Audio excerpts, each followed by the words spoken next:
People are quick to tell you what you can't do. It's like they get paid just to limit you. You know what I believe? I believe that if you study hard and you work harder, that, well, the sky's the limits.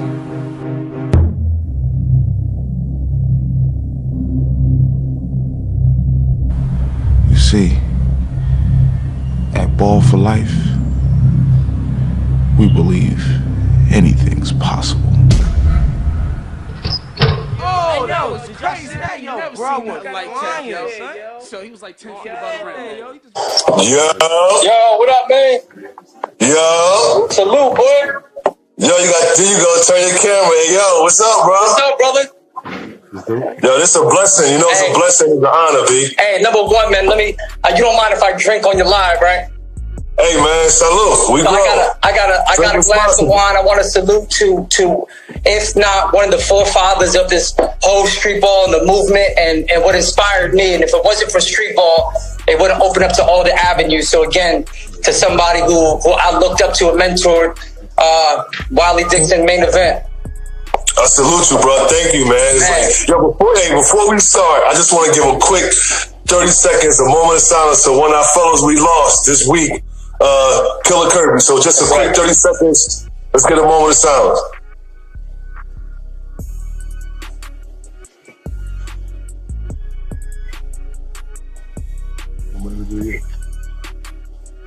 Thank you.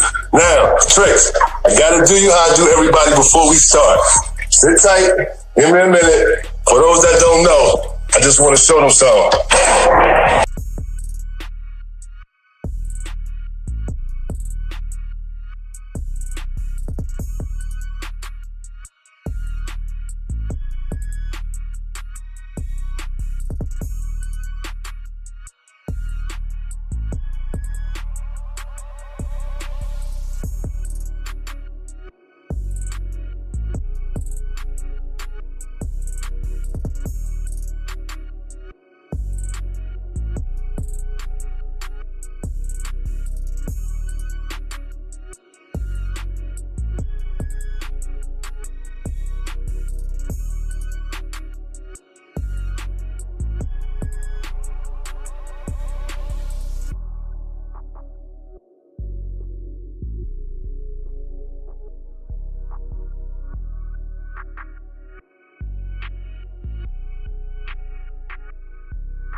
It's gonna be a reason why I had to get to that, you know.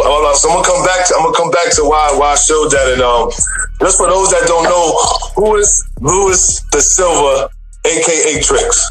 So first of all, my parents, my dad, you know, immigrant from Portugal, came in when he was 6 years old, grew up in Newark.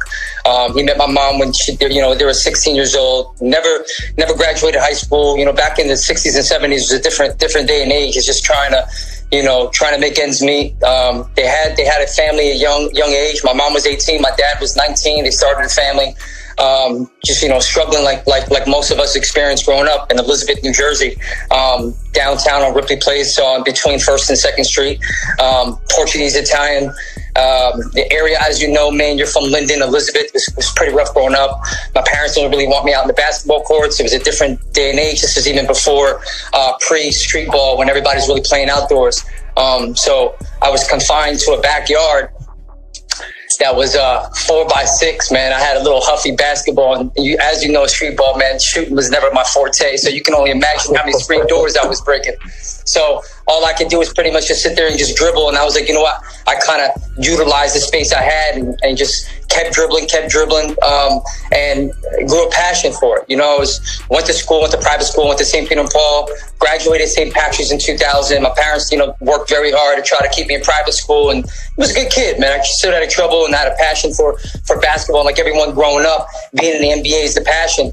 But you know, in doing that on the weekends, my mom would walk around the park in what we call the pond, Wilson Park in Linden. So we take the drive from Elizabeth to Linden and walk around the park. And while we were doing that, my mom would let me go play basketball. And obviously that's probably the first court I was introduced to other players that were maybe equally as good as me or even better. And then there was words around people that were the most successful at the time that made it out. You were like your name rang bells, but this is before people understand, you know, the late 90s, early 2000s, man, we didn't have social media. Everything was word of mouth, magazine. So people like kids now, 2021, they can't even fathom that. What do you mean word of mouth? Like you can't just hashtag a name or find a handle. We have to just know who it was. So, you know, everybody, if they didn't know you by face, they heard of your name, like myself. So, you know, I grew up, graduated high school. I played basketball in high school, but you got to think, man, during that I was a freshman in 97 when I went to St. Pat's, and Shaheen Holloway was an All-American graduate. So it was, you know, Kevin Boyle at the time, he had point guards already lined up. So he had the Circus, right? Jerome Holman. Yep, and they had Jamal Jackson from Newark. Yep. They had Bernard Champion from Brooklyn. They had, you know, Al Harrington, Sam Dallenberg. So he had a lineup from freshman year. So our JV team was an average varsity team. And our varsity team could probably beat some D2, D3 teams. And that's just how it was in that type of era. But my passion was, even though it was, you know, playing, and I think I played one freshman game. We played Science North Tech or something like that. My mom was at every game. You know my mom, man. She's at every event. We're very family oriented, and she knew I had the desire and passion for the culture and music. But you know, it's unorthodox to be Portuguese and Italian in that time, to not play soccer or baseball, but you want to play basketball. Like I'm 6 feet at best, 100's like basketball. That's not, you know, you don't do that. Why don't you just play soccer or something that we're more practical with? So to fast forward, make a long story short, you know, got a chance to play a little bit, but even playing, whether it was a varsity level or JV, man, my desire and passion was what I wanted to do, what I can explore my talents. Because back then, the whole thing that Kyrie's doing, I felt like we paved the way for that, because back then I would get benched for the too much dribbling and get into the lane. That whole, you know, tween wasn't the motion. It was more of a who was the play, like a Brevin Knight. Very methodical, pass and go. So this was kind of, you guys were kind of revolutionizing the game, and the Rafer Alston and the Booger Smiths and players that I never got to play with, but rewind and tape nonstop. So my passion and desire was like, man, I don't even care if I don't go to college to hoop, man. I want to play street ball. And man, it's just so many stories, so I could just keep going. So then, that's incredible, because during all of those times, I've been watching you. Like, I never forget when it was me and my man Mutai. We was at St. Mark's Park, and you came to the back of the truck, and you was like, yo, Lady Vet, what up, Trix? He was like, yo, the best thing since Pax on Tag. So I have been watching you, have been hearing about you. That's going to take us to the next thing of like what I was blessed to be able to do for you at the time. It was from me watching your work ethics. Yeah. Like knowing that this is somebody I know I can reach out to that can get the job done. Yeah. You know what I'm saying? You know, we'll probably get into that, but that's from what you were saying earlier from, you know, I'm not going to go to college, but I know that Trix was good at what he do. Right. And that's why I reached out to you. And you know, it's funny you said that, because you always had, you had the business entrepreneur mind before it was kind of frowned upon. Like nobody back then, before social media, there was entrepreneurs, but nothing in this capacity now where there's apps and new technology. You had the vision of, how do I place players and how can I monetize this? You've created, I give it to Shane, and probably like a handful of others that you guys were kind of the forefathers of trying to, how do we monetize and protect it? Right? And how do we protect it? And I gotta commend you, man, because before social media, to have, and it's giving me chills now, to have the world, you inspired, let's make this clear, man. We would go out and you guys were the NBA. The street ball was more popular at that moment in time than NBA. It's something that nobody can even fathom. And to do that, to be on cell phone cases, and anything you did, you had your image on commercials. Without social media, Sam, I tell people back, if this was 20 years ago, we would have like 8, 10, 15 million followers, just because how you move the culture. So with that being said, you saw something, and an ability that I had. And when I got the call one day, I was working, this is 1999, I was working in Woodbridge Mall, Athlete's Foot. And there's cool stories into that too, man. You know, you're young. Memphis Bleak used to come in there. I was running the front. So what do? You're 18 years old. I was giving Memphis Bleak free sneakers just for like an autograph, right? I didn't care. Real shit. Like I was like, Memphis Bleak came through. I'm like, oh my God, the Rockefeller had on Smash, man. He probably had, I still feel bad. Like if it was still open, I just go back and like, man, I'd get a kid 8, 9, 10 free pieces of sneakers just for an autograph. Like this is something you grow up, like it doesn't matter to you. You're just so loose on love and not realizing, but you saw that I had the ability to dribble and watching me play. And then, you know, a close friend of mine, Davon Cousins, called and was like, yo, Main Event asked for you for this open call audition. And he was like, they called me. Someone from Nike, sorry to cut you off, someone from Nike called me. They was like, your Main Event, we know you were and 1, but your reputation in the street ball world, we want to know if you could get someone, they said 5 guys to come to an audition. And out of the 5 guys, they would guarantee me 2 guys. Yo, well, anything I love, I only called you. Yo, it's crazy because when Zeke was like, I don't know, but you need to call Maine. And I'm like, I'm sitting there nervous. I'm like, I heard about you, but I'm like, man, he wants to call me personal. I was like, this is big. Like, why does he want to? So I remember we got on a quick conversation, but at that time, even though I was still in Linden and Elizabeth, you already took off. So you were barely home. You're traveling the world. You would come home for a week or 2. We'll see you in the truck, and then you out. I mean, you were, you know, best thing since pants. I mean, there's the first one who ever came out of Linden. I mean, literally. And even dating back to that, you know, your credibility in Linden High School, then Rutgers. I mean, you're just, you know, you're one of the best that ever did it at your height and jumping out of the gym. So he told me, he was like, you know, we got on the call, and I'll never forget this conversation because I remember my first day shooting this commercial was March 16th, 2001. It was at Kaufman Studios, but you said, yo, when you get to this open call audition and we're going, it was somewhere in New York, and Lance Jackson was in there, Speedy Williams, a couple of NBA players, but every legend was in there, Pee Wee, everybody, you name it was in that building. And you said, I said, who do I sign in? You said, don't worry. Just tell him Rupert sent you. Rupert, yep. I still today, yo. I'm going to tell you like this. Till today, I've never met Rupert, yo, but I would love to just tell him, like, meet him and say hello. All I know is that name, but that got me through the door. Wow. I never met him. But till this day, I want to have this conversation. You just said, don't worry, Trix, just say Rupert sent you. I walked to the lady that had a sign-in sheet. I said, Rupert sent me. Come right in here. Done. I was like, I don't know who Rupert is, but so we in this room in audition, man. I don't think you ever know the story. This is about me and my dad sitting there. Now I'm 18 years old, hands sweaty, palmy in the motherfucker. They had a regular chair in an indoor gym and a cameraman. They call out a number. Next, they had a chair. You either dribble between the chair, try to do some moves, and they had the Jay-Z song playing. I think I forgot what song it was 1998. One of them, he had a million of them, but they just play the same Jay-Z track and people just dribbling, call a number. Okay, thank you. Next number. And they ran around the whole gym. I was the last one to come in there. I'm sitting in there. I'm like, man, what are they going to call my number? So as people going, I even remember Speedy. They called his number. He's dapping everybody, this, that, and the third. He left. I was the last one. So I started not to get that nervous because the gym was clearing out. Man, I'm about to say, I don't know what to do, but I'm just going to do what I do in my backyard. They had the song playing.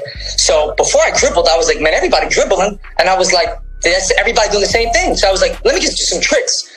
So, man, I just started doing all my trick shit. I've been working on at the pond for years, Wilson Park. That whole song came. She said, play it again. Man, I started, it was 6-7 minutes. Before you know it around, I'm doing this diamond cutter. I look around, the gym's packed again. Did you stop? You got, Pee Wee Kirkland, Speedy coming to my guy, yo, what part of Harlem? You Spanish? I'm like, no, I'm from New Jersey. What? He's like, white kid from New Jersey. Where's he from? You didn't play ball anywhere? We never seen you at the cage. I'm like, no. I'm like, who sent you here? Rupert. They were like, Rupert. I was like, well, Main Event. And they all looked at each other, was like, yo, we started exchanging contacts. I left that day. Me and my dad was like, man, it looks like everybody kind of liked it. My dad don't know basketball. You know what I'm saying? He was like, man, it looks like everybody kind of liked us. Again, me too. I went to work the next day. Literally the next day, Phone rings. I'm at the front. Athlete's Foot, Woodbridge. Hello, Lewis speaking. Athlete's Foot, how can I help you? Yeah, can we speak to Lewis Da Silva? Yeah, speaking.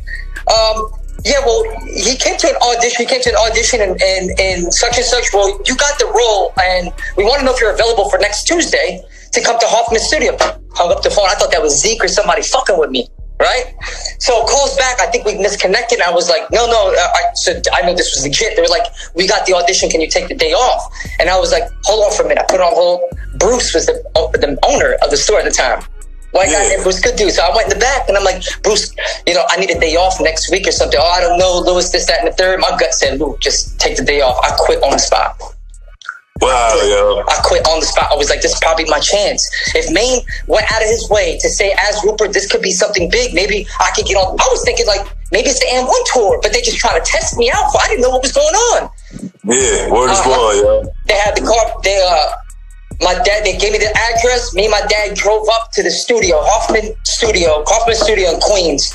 And man, we shot that shit for 23 hours. Baron Davis, Shamika Holtzclaw, Arnold Bernard, A-Train, Arnold Bernard, Chris Franklin, you name it was in that gym, yo. Raphael Edwards. Who's the other one? King of Brooklyn. Mike Campbell. Mike Campbell. He was in there. I mean, everybody. Corey Goodall. Yep. And they were just like, yo, Trix. Baron Davis is like, yo, get this kid the ball. Just keep going. So the director was Paul Hunter, who did all those dope rap videos. And then we had North own Savion Glover, who choreographed it. So he was like, we're going to do some tapping for you with the beat. Once I got on, he was like, nah, just keep doing it. And I'm like, why they had me doing it all by myself? They were like, yo, Baron, pass it to him. Speedy, pass it to Lewis and pass it back. I'm like, I'm just doing this shit by myself. What the fuck they got in plan? But I'm just going with it. I'm dancing. I'm doing my shit. Freestyled the whole joint. Y'all didn't know what it was going to be like when it got done. All that time. One of the best commercials that was ever done. Here's the thing. That whole time, I'm like, why am I doing it by myself? They're like, just let him keep going. They already had a vision that I was going to be in a solo commercial. They're like, this kid got enough shit, just put him in his own 30 seconds. So we get done with the day, 22-hour day. Fam, I'm sore as fuck. It's the first time in the studio. My adrenaline's up. I'm meeting people that I grew up watching. I mean, Speedy, I saw him from my favorite movie of all time when inspired me, Above the Rim. Word is born. Above the fucking rim. I've been talking about that. That's something we want to talk about too, is I'm trying to figure out a way how to remake that shit. So that's something we're going to talk about on the next segment, but that shit'd be, I think that was one of the dopest there's a lot of good basketball films, but the inner city and the elements with drugs, on court and off court, that shit clutch. It's a shame it's hand in hand. It's sad, but and I worked with Dwayne Martin on the LA Finest, so we got a chance to talk about it, but we'll get up on that topic. But man, so we left a month later. I'm driving a Ford Focus, right? I think I was leaving. I was working Burger King, and then I switched to fucking Athlete's Foot. So I got the Ford Focus. My phone rings. It's June. It's about late May, early June. Phone rings. I didn't answer, and I'm driving, right. And this is that Nokia shit where you can't really, you can't see. So you gotta pick up the phone. I stopped. I think I went to Dairy Queen over there on Wood Avenue. I look, it's like fam, like no lie, 40 missed calls. Future. Yo, Future, what's up? Lou, you ain't watch it. I was like, what you talking about? We got a commercial, man. This shit's out. It's fine. Yo, you got one by yourself. Man, I hung up the phone, I ran home, sat there in front of the playoff game, and that shit aired during like the NBA finals, during the Sixers, and every fucking timeout, that shit aired. From there, bro, phone kept ringing. Every sneaker company, everybody, like, and this is before I wanted to get into acting. Man, I was getting scripts and just saying no, because my passion was to play street ball. I wanted to be my own. I was dubbing shit, not knowing now that I'm like, fuck, I'm an idiot. I should have took those opportunities, but I was still 18 years old, living home. We lived in because the lady called me and she said, "Main event, thank you very much. He was just so much better than everyone else. Shout out to everybody that was involved, but he was like," she said, "Yo, he was just amazing." I said, "Yo, that's why I knew who to choose for this opportunity." And that's going to step me to what you're going to talk about now. Like, we had a lot of rap artists that went and became, got into like acting and stuff like that. Yeah. You might be one of the first, street ballers that went to that next level. Yes, we had Hot Sauce that played in a movie. Right. I think Professor played in one. Sick With It Played in Center just came out, but just seeing your transition, it's kind of like, I don't know if you noticed, but you're also on the other side doing what I did for the coaching for the street ball, where by you transferring over, crossing over to the acting thing, and on the level you got to and going to go, it's like you give a person like me or Sauce or Shane or somebody or these new cats, I'm like, yo, I'd like to be an actor one day, because for us it was more street basketball, NBVL, hopefully NBA. I was never even thinking about, I'm about to get into acting. And yo, fam, so you open up a door for that, you know? And I appreciate you doing that. Here's this, what people don't really understand. Through all my films I've done, and I gotta tell you, let's say one of the most popular, arguably, right? Fast and Furious. When I tell you how many basketball fans are on that set, from the director to Vin Diesel, when you play ball, you're glorified immediately. You know, I got a chance to play the Trotters a little bit, and you know the Wizards, but you know, and show basketball and did some stuff with Nike. But man, the gratification you get as a hooper, let alone somebody like your stature, who's got the name and the clout, right? Playing basketball, that's your resume. So I tell people, don't worried about the craft on, you know, trying to create, or I have to become the actor, and you know, what method am I going to go in creating this character. People overthink it, and I feel like this industry in acting, and I've been in it for 17 years now, they charge people to manipulate their mind to feel like you have to be believed in it. It has to be organic from here, but all you're doing is just reiterating what your own intuition has to know to begin with. So, for instance, like, this is a little acting 101. If you're playing, obviously, the not the easiest roles to get into, but to meet the profile, right? African American strong. They're not going to pick you for no lead Brad Pitt. Me, I'm probably look Puerto Rican. I got the tattoos. They pick me for the rougher roles. But it's not what roles you're getting into.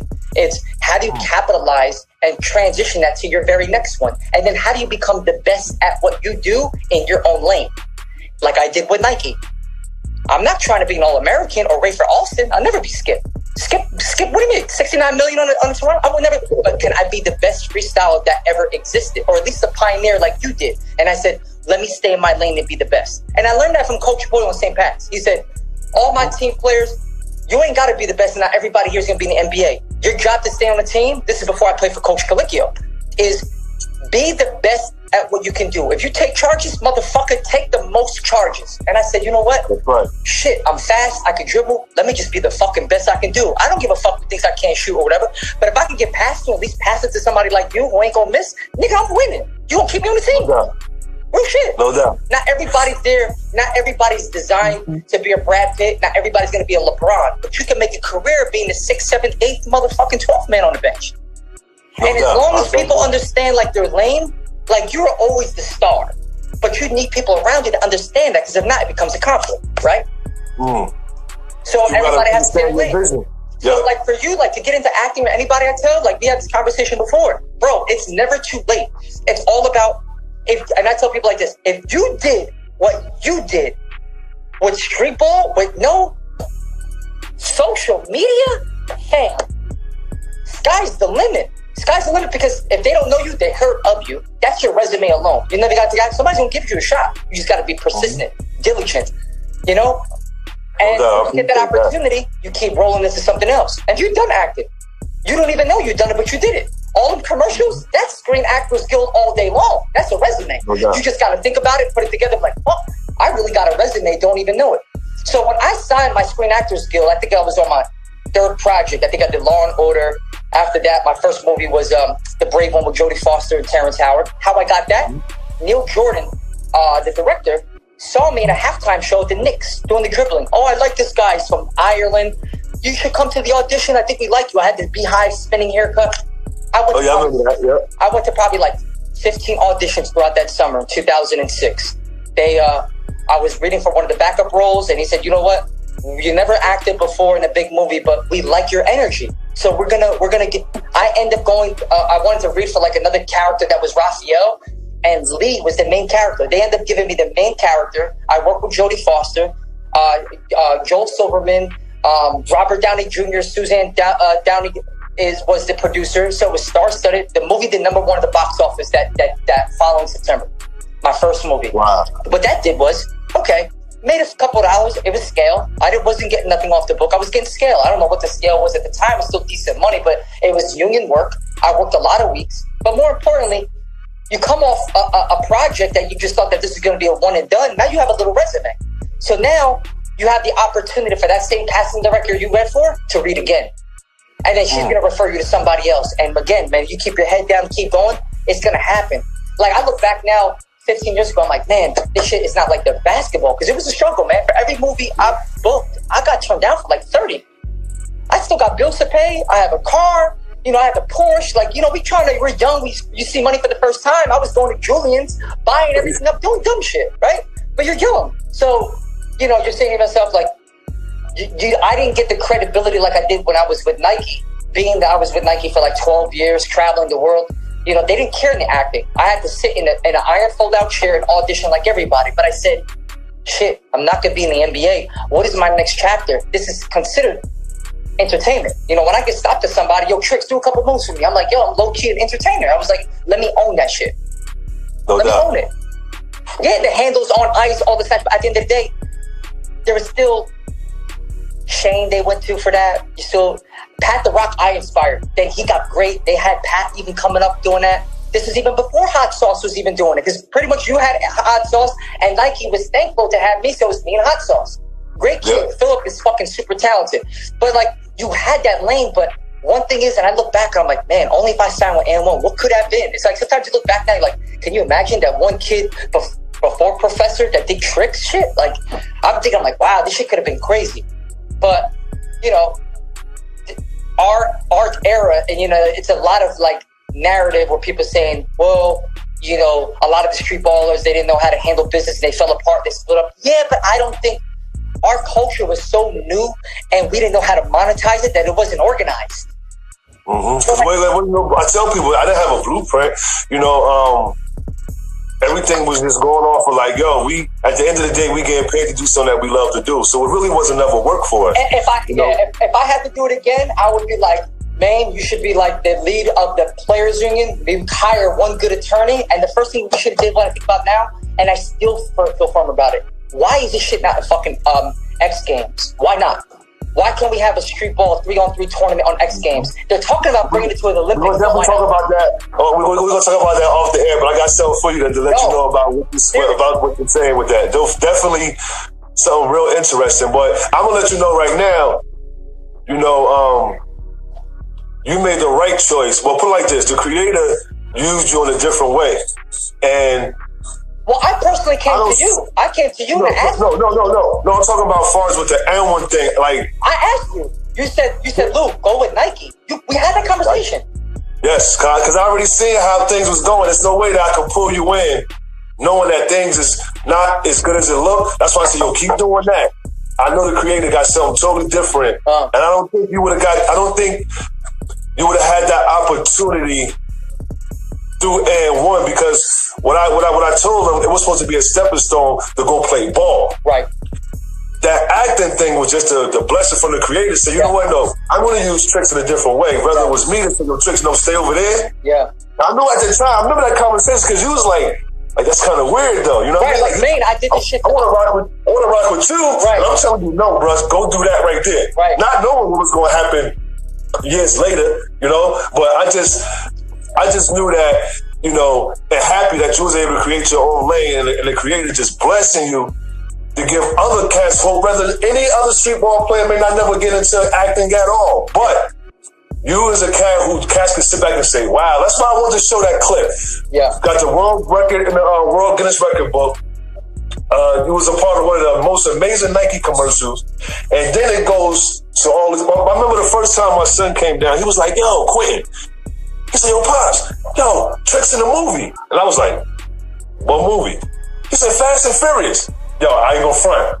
I started watching that joint. Next thing I know, power. I said, he out of here now. Because, you know, it's just like in your cat, like you, it's like whatever you touch, I know that you're going to be successful because of the hard work and the dedication and the energy that you put behind it. You don't let it work you work it. And I don't care if they say Trix, do whatever, I know it's going to be successful. Well, you know what? And I appreciate that, man. But you got to think, coming where we from, what's the worst that I can hear? I mean, I heard, oh, I just dribbled too much. I heard it all. So for me, it's just like, what's a no? You know what I'm saying? If you can take a no from your mom, you can take a no from your girlfriend. If somebody says no, it don't matter. But this industry is meant for, you go to the audition, you do, prime example, I'm going to keep this shit clean. I just auditioned a couple weeks ago for a project that Kevin Hart and a personal friend of mine, John Travolta's doing. Lee. John Travolta calls me, we talk. I seen it with the baby, with your daughter. Right. So we do a lot of work, and I didn't tell him I was reading for it. I read for it, killed the audition. I sent it just a regular way. I told them about it. The role was, could they change it for me to be the lead in it? Yes, but they didn't. But guess what? It don't matter. Like, if you're good, you're in it, but you're not going to get every opportunity. And I look at it like the same way in the league. You're All-American, right? Great ball player. But if the coach wants to pull you out for those 2 minutes, you can't be but that man. He got his own vision. If you wasn't good, you wouldn't make the squad. So, but to some people be like, man, I didn't get that role. I felt like I did. And you just can't put your head down. You just can't be, because, you know, once you get into an audition, you audition and you feel like you don't get the role, you got to think, we're not getting paid unless we're actually booking. But to book it, you audition 3 times, you meet a director or producer. It's a process. It's a process. So, and it's a while to get it. And then, so I tell people, the work is free. What we're getting paid for is the auditioning, the grind, the reading to try to help, because you're going up against a lot of people. And now look, now with social media, we didn't have this opportunity where we could FaceTime on live. That shit. So now what would happen? If you needed an audition, you had to go to the office. So if you were in Chicago, LA, or New York, you want to be an actor, you have to fly there. Now you can be in West Bumblefuck, Egypt, or some obscure town in Tennessee, put yourself on tape and get casted. So I tell actors now, bro, sky's the limit. You just got to have the resources. How do you get into acting? People, I get this million questions, and I'm going to give it to you right now. You put a little resume together, and if you don't have one, that's fine. You got skits you're doing, create it. If not, that's cool too. Go to background actor, backstage, where you get the background roles, and they pay you just for there. Once you're there, you network. You meet different people. Right. You learn how the business goes. Once you're in one, you're going to be in another one. Even if it's a couple $100, but you're there for 12 hours, you got to put the time in. That's how anybody got in. There's no secret. Yeah. But some people was like, I'm sitting there 12 hours eating this bullshit ass lunch for $200. Man, fuck that, I ain't gonna do it. But you have to do something to get in if you don't have a resume. So you have to compensate something. That's right. And you can't, like you said, you can't give up, because you may go there read in one part and they may say, well, you didn't get picked for this, but it may be someone there who may be doing a project for something else and say, yo, I know I can use this. And like you said, it's all networking, man. Closed mouth don't get fed. No, absolutely. And you know, and listen, I'm gonna keep it a buck though. You know, times are not easy. Things are not expensive. Cost of living's a lot, especially, you know, whether you're in LA or New Jersey or New York, it's expensive. So people, you're chasing, you know, most people check by check to try to raise your family. You got kids, you got school, you got education, you got insurance. I get it. But if you have a passion for something, you have to invest in yourself. So it's almost like a business. Like, man, I got to get a job. You know what? I'm going to do a little bagel shop. How much is it going to cost me? Maybe $10,000, $15,000 to start. Maybe I get a loan. Well, if you really want to be an actor, take that same fucking loan. That 10, 15 months can buy you a year or two. So you go balls to the wall, auditioning. And even if you don't get it, every casting director knows your name. Sure enough, that shit going to pay off, bro. Yo, it's crazy you say that. Because when you hear these stories where people say, yo, I took my last check and I went out to California and blah, it's right what you're saying. It's just taking that chance and believing in yourself. Start with yourself, believing in yourself and not giving up. You know what I mean? After, so this is what I did to get started. So I looked at, and this is for any other up-and-coming actor that want to, I used the resources I had. This is how easy it was for me. I had Nike, but now Nike, I was on like a 12-year contract with Nike, but one of the dopest commercials that I posted on my Instagram was shelved in 2002 because of some kid named LeBron James. Who the fuck is this kid? I'm the Nike kid. Like, this commercial's it. And now I get why they fucking shelved it, because they had a vision. Was it the one with the Indian people or something? Motion Lab. It's like me with, like, I turned into like a character. I posted on my feed. It's like, I saw that. But I saw something on here too. I think it was with like some Indian people. What was that commercial or something? You remember doing something like that? Indian people. They had like long jackets on.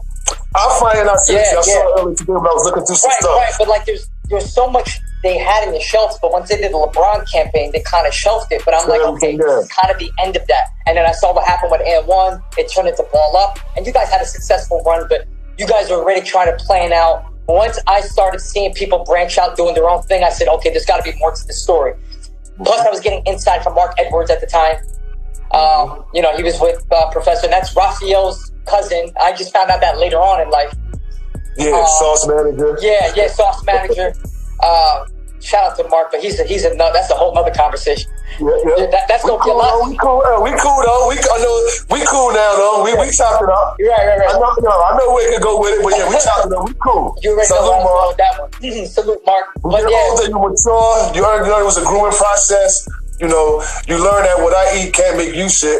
Yeah. So at the end of the day, we just respect each other. It just takes some time. And I salute Mark that what you know what I mean? Yeah. No, I get it.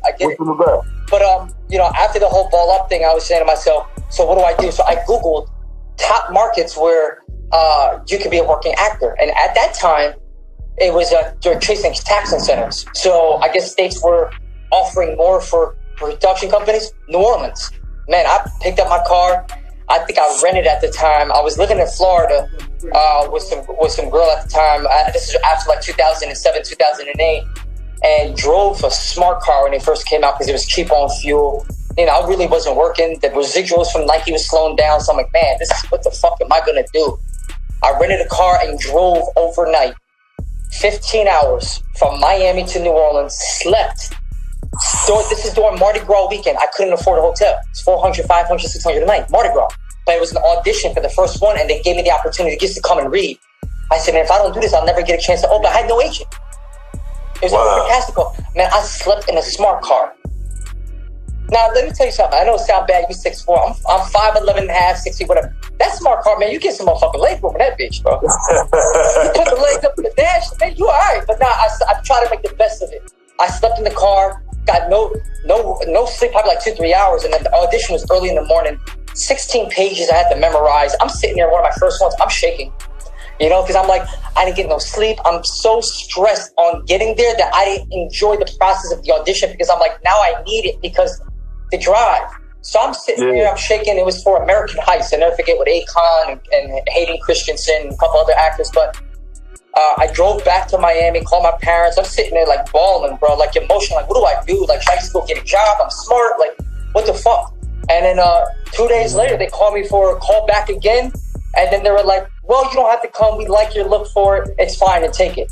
But this is it. Were there better actors? Maybe. But this is where I think I capitalized. I took that 15-hour drive to a state like Louisiana and New Orleans where they didn't have a lot of talent. So now they were like, do we fly one in and pay the LA price or just take this kid here because he's saying he's local for hire? I did a fucking hustle. So I booked it. I forced them to book me. And then they loved me. But that's sometimes what I'm saying is you have to force that hand. You have to finesse. So you thought you was from there? Huh? They thought you was from New Orleans. I know that you go. Yeah, no doubt, yo. I'll be looking for hire. I'll sleep in the car and shower at Planet Fitness if I have to. Word, that's smart. That's dope. That's, yeah. You have, and then there, the casting director's like, oh, you're from New Orleans? Yeah. So my boy, Jason Mitchell, from Straight Outta Compton, who played Eazy-E. Yeah. My brother, Jason Mitchell. He let me stay at his grandfather's house. Now, this is before Jason was in Eazy-E, and on that NWA, he did Straight Outta Compton. He did the motherfucking King Kong. He did mad shit now. He's with UTA. He's blown up. And before that, he's like everybody else. Then, he's in the streets, hustling. He's got guns on the shelf. Everything's cool. I'm in Holly Grove, sleeping in his grandfather's crib, using his address as local for hire. Nigga, after that, 21 Jump Street. All these movies I was doing, Mr. Right, that's on Netflix right now. 7 of my movies I shot in New Orleans is on Netflix right now because it was Hollywood moving to a state where it's cheaper to film. So I tell people and your viewers right now, you want to act? You're in New York, dub it if you're not in theater. New York's big theater. Go to Atlanta, it's fucking huge. If you're African American and you want to act especially, Atlanta is your kingdom because Tyler Perry has that shit like this, bro. It's all black-based comedy, comedy romance or action films, but they want African American actors. And if you got the New York swag and the New York state of voice, they don't have that down south. You're gonna book like you're gonna be booking like a librarian. Seriously, Atlanta, New Orleans slowed down. LA's a hit or miss because everything out of LA, even when I was living in LA, we shoot somewhere else anyway. Unless we're on a studio. And most of the shit that I'm doing films. I'm not on a regular series in the studios that's filming in LA currently. So I was living in LA, still filming in New Orleans, still filming in Boston and other places. I'm like, I'm never even in LA. Wow. So, so then 2016 came along, and I had my beautiful daughter, my first girl, Zoe, and she's in New Jersey, so it kind of keeps me more on the East Coast. But now I'm to the point where it's just like I'm getting into producing. I'm trying to help people that are trying to look for the blueprint, because people that want to get into acting, though, man, like they think it's really harder than it is. But you just don't have the right steps, because it's not easy. It's not an easy industry. It's not. It's worse than music. Like 50 Cent even told me himself, bro, it's harder than music, but you make more money. But you got to be smart about it. How do you monetize it? Even if you're doing small roles, you can capitalize being that nigga on that. We need a bad guy, we going for him. No doubt. He's available. He's going to be there on time. He's going to get the job done. He don't have back union due pays. Little shit like that plays a part. You know what I'm saying? Plays a part. And plus, man, for somebody like yourself or anybody who's a basketball enthusiast, if you just remotely have, barbershop talk and say you play basketball, you talk basketball, find out the director likes the sport, you finesse it. Bro, listen, everybody's human. If you a cool dude, they gonna rock with you. If you a dickhead, you gonna find yourself missing out. No doubt. That's a fact. That's super dope, man. Hey, it's like I said, we don't know how things come about. You got the goatee. You out here handsome, looking like Tank. We got. I had to get a little fresh up for the, for the quarantine. You out here looking like Tank. You ain't age either, man. You ain't age either, bro. You looking good. Man, this God bless it. I was able to see 46 in February, but I never forget my cousin called me. He was in. I think I was in. Hold on. What's your birthday? It was February 27th. 27th. My daughter's the 16th. I don't know if that's the same sign, but happy belated. No, same to him, man. So my cousin called me. He was like, I think I was in Philly or somewhere by Philly. What's that by Philly? What did he go live at? What's that? It's in Jersey, but it's by Philly. Cherry Hill. Was you in Cherry Hill? You saw my cousin at a restaurant or something? Yeah, I was talking. Yeah, and he was like, yo, from Linda and stuff like that. He said, you might know. He said, what? And then he called me right away. I'm going to tell you what it was. I met him Labor Day weekend in Cherry Hill at Bahama Breeze. There you go. Yep, Bahama Breeze. Yo, it's crazy. Yo, he tested positive for the corona, but he's doing okay now. Oh, he is. He quarantined himself. He's doing okay. I'm We talked about that the other day. Yo, I'm gonna tell you like this, man.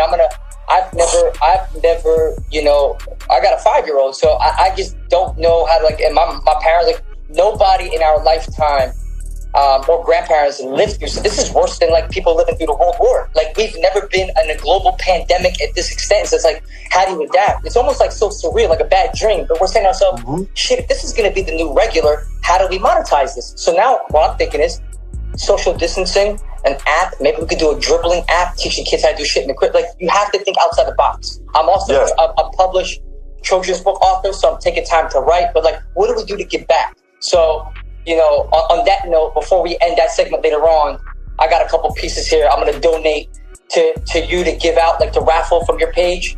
I got a movie coming out, Red Winter, that I shot in Colorado with Vernon Davis, 6-time,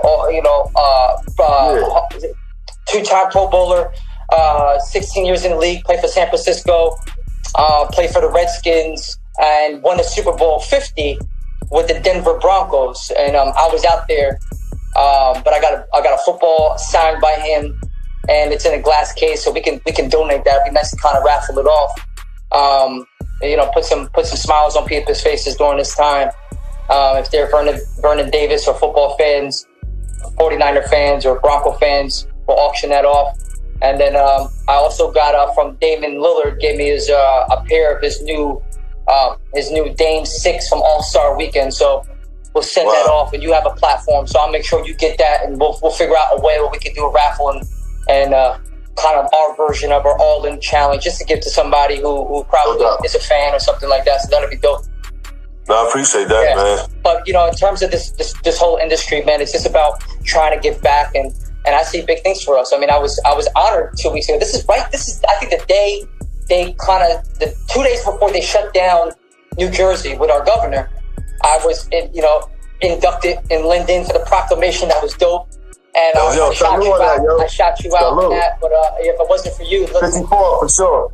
Yeah, salute, yo. To be 37 years old and inducted in your town, and thanks to you, like it's amazing how somebody like yourself, and kudos to you. People don't know, but you ran for councilman, and I tell you like this, I think you should continue all those efforts, and I really see in the near future you being a mayor of the city. I mean, this is your city, hands down, and look what you've done for me, and I inspired the world. But guess what? Somebody put somebody on. Drake is Drake because of Lil Wayne, and Lil Wayne's Lil Wayne because somebody. And if it wasn't for you, this wouldn't even be in existence. So how do we build on that? And I think a private auction, maybe doing a weekend for the community, because we need to kind of embrace of some sort, because times like this, man, we're so used to coming together, but for the first time we're actually splitting apart, and it's hard to put a smile on people's faces. I know it's hard for my mom, especially because she got grandchildren now. She can't see them, so the FaceTime, she's sitting there crying. It's just difficult. It's a difficult time, but we have to know at least we're breathing, because man, as you know, I've been to enough countries like you, and people have been living rougher than this for a long time. For real, man. I could come back and be happy and be like, man, people. I remember walking Taiwan alleys and people almost selling off their daughters for money to feed their family, and I'm giving off my little per diem to try to feed, and that's the wrong thing to do, because they tell you no, because if you pay one, they jump you, and it's just like it's heart wrenching. I give chills now, but we take a lot for granted, and it's what we can do for our community. But you got to understand how powerful you were to the community and how you are, because you inspired many, more than I think you probably honestly take credit for. Nah, I definitely appreciate that, man. And me and you could go on for days, but I just happy that you took the invite. I know you got a lot of things going on, and I just want to say continue your success. Yeah, absolutely, bro. I'm praying for you and your family. Same here, bro. And let's catch up after this. After this clear up, we'll talk. But you got my number. Make sure you hit me up.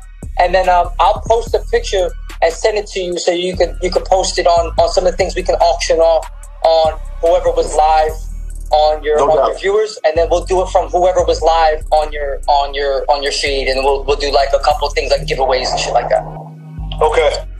Bless. Yo, salute. Thank you, Trix. Love you, boy. Blessings, man. Love you, bro. All right, man. Peace.